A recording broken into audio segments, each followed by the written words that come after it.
Welcome to the Bible in 1 Year with Melissa Sykes. Today is October 2nd. The Gospels record the great needs of the multitudes, needs to which the scribes and Pharisees are apathetic.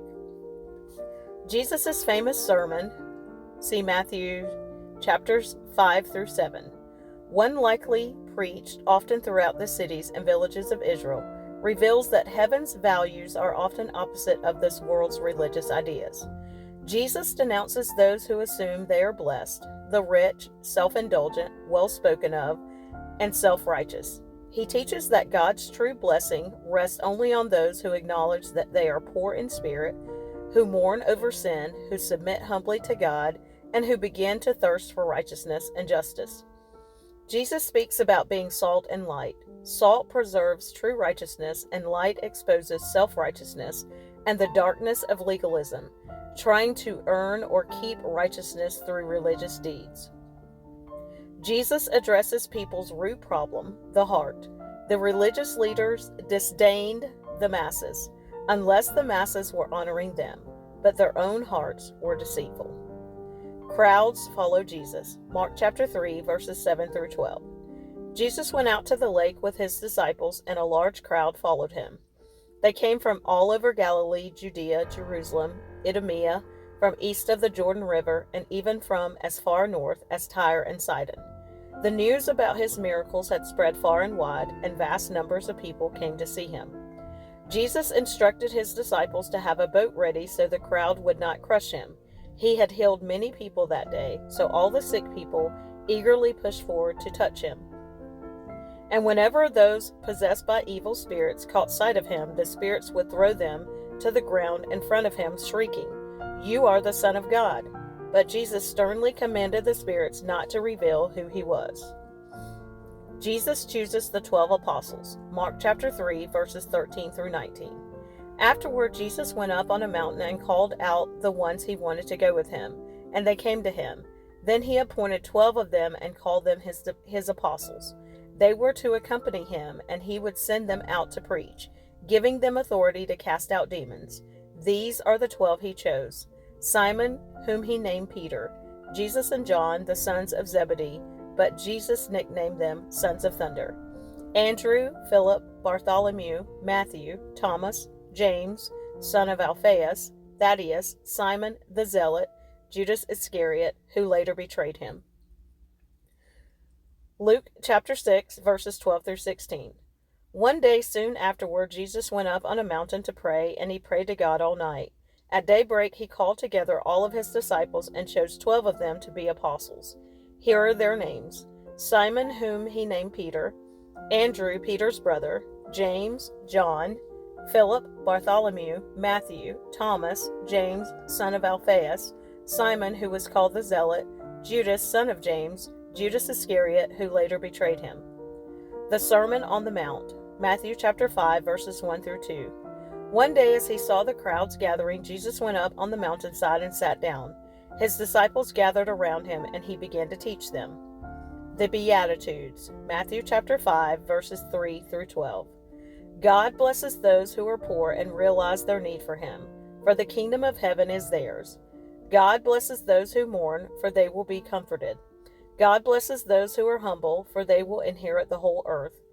God blesses those who hunger and thirst for justice, for they will be satisfied.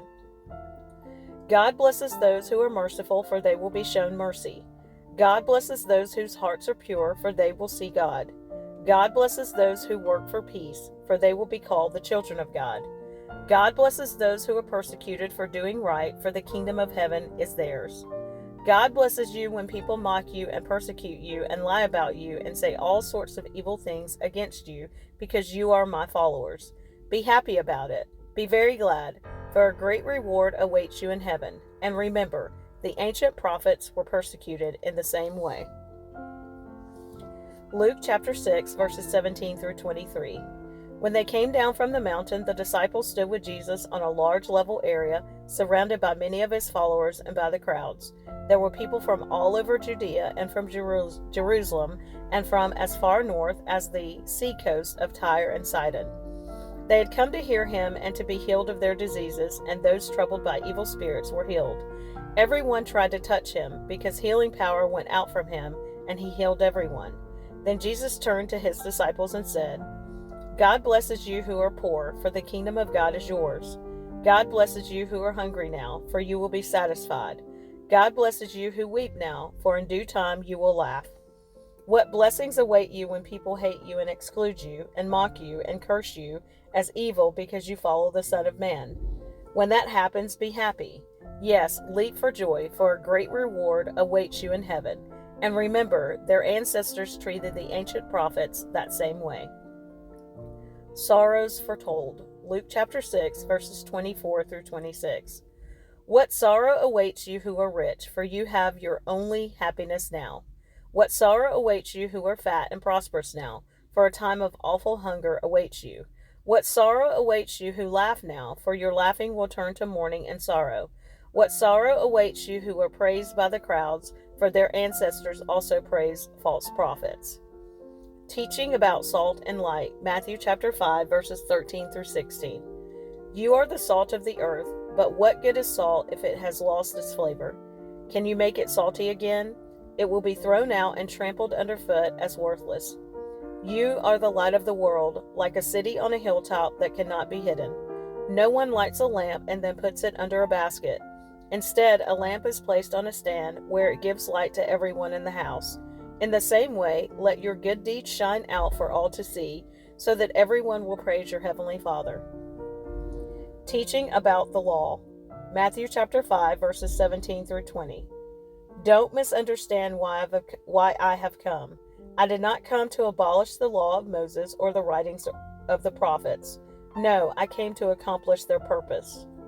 I tell you the truth, until heaven and earth disappear, not even the smallest detail of God's law will disappear until its purpose is achieved. So if you ignore the least commandment and teach others to do the same, you will be called the least in the kingdom of heaven. But anyone who obeys God's laws and teaches them will be called great in the kingdom of heaven. But I warn you, unless your righteousness is better than the righteousness of the teachers of religious law and the Pharisees, you will never enter the kingdom of heaven. Teaching about anger. Matthew chapter 5, verses 21 through 26. You have heard that our ancestors were told, you must not murder. If you commit murder, you are subject to judgment. But I say, if you are even angry with someone, you are subject to judgment. If you call someone an idiot, you are in danger of being brought before the court. And if you curse someone, you are in danger of the fires of hell. So if you are presenting a sacrifice at the altar in the temple and you suddenly remember that someone has something against you, leave your sacrifice there at the altar, go and be reconciled to that person, then come and offer your sacrifice to God. When you are on the way to court with your adversary, settle your differences quickly. Otherwise, your accuser may hand you over to the judge, who will hand you over to an officer, and you will be thrown into prison. And if that happens, you surely won't be free again until you have paid the last penny.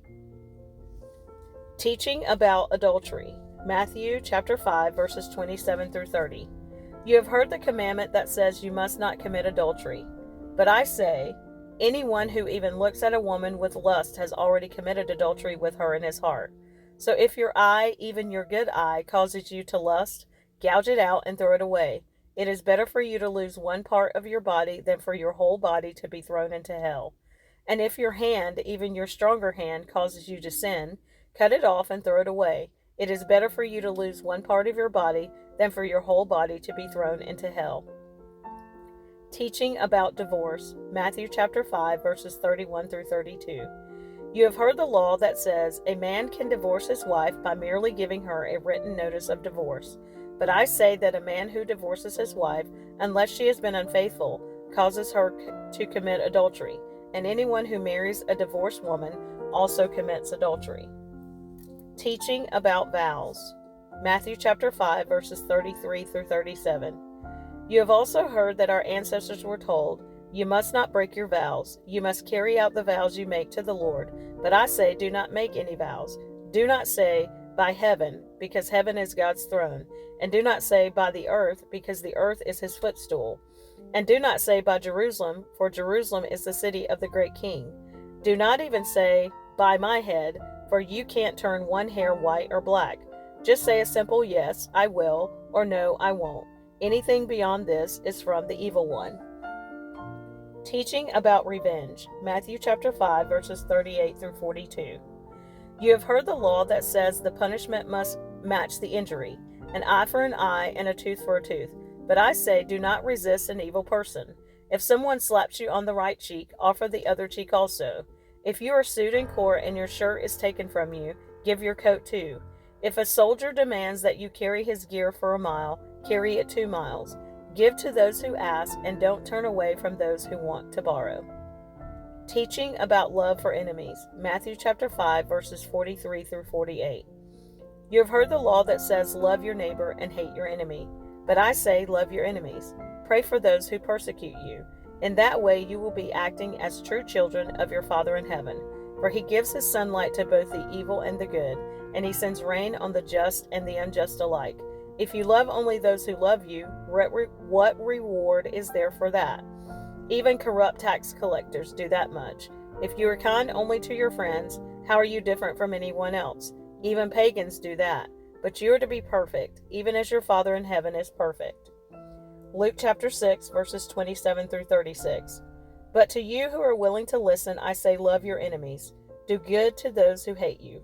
Bless those who curse you. Pray for those who hurt you. If someone slaps you on one cheek, offer the other cheek also. If someone demands your coat, offer your shirt also. Give to anyone who asks, and when things are taken away from you, don't try to get them back. Do to others as you would like them to do to you. If you love only those who love you, why should you get credit for that? Even sinners love those who love them. And if you do good only to those who do good to you, why should you get credit? Even sinners do that much. And if you lend money only to those who can repay you, why should you get credit? Even sinners will lend to other sinners for a full return. Love your enemies. Do good to them. Lend to them without expecting to be repaid. Then your reward from heaven will be very great, and you will truly be acting as children of the Most High. For he is kind to those who are unthankful and wicked. You must be compassionate, just as your Father is compassionate. Teaching about giving to the needy. Matthew chapter 6, verses 1 through 4. Watch out. Don't do your good deeds publicly to be admired by others, for you will lose the reward from your Father in heaven. When you give to someone in need, don't do as the hypocrites do, blowing trumpets in the synagogues and streets to call attention to their acts of charity. I tell you the truth, they have received all the reward they will ever get. But when you give to someone in need, don't let your left hand know what your right hand is doing. Give your gifts in private, and your Father, who sees everything, will reward you.